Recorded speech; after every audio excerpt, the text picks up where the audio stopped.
Donc, je suis petite poissonne, je fais du street art.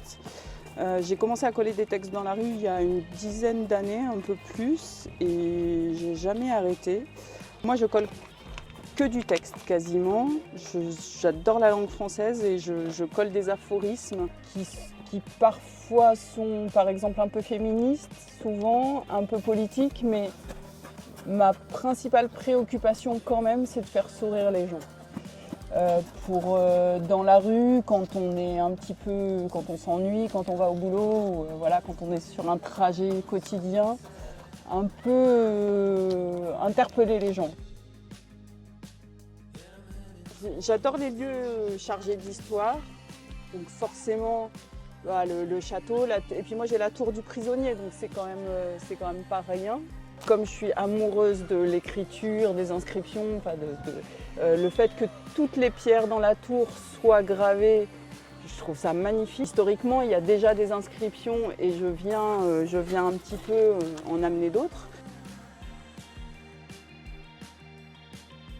Mon idée, c'était plus mettre des textes alors plutôt positifs, je ne veux pas plomber le moral des gens, mais qui interpelle toujours. Il y a toujours cette notion cette idée de faire réfléchir un petit peu, avec beaucoup de messages d'amour positifs, parce que pour moi c'est la seule solution, c'est un petit peu l'entraide.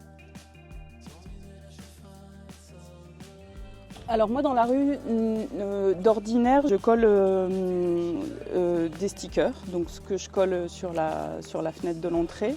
À l'intérieur du château, j'ai voulu jouer aussi avec les lumières et des panneaux percés avec mes textes. J'ai fait des papiers perforés aussi, toujours pour jouer avec cette lumière.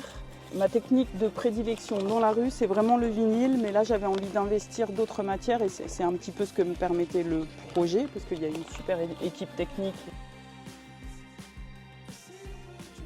Alors, moi j'aime bien le dialogue, je veux pas j'écris aucune vérité absolue, encore une fois c'est beaucoup pour faire sourire, que ça crée un questionnement, que ça crée un débat, que ça crée une conversation. Je pense que toute démarche artistique elle est faite pour qu'il y ait un changement, il y a un avant et un après.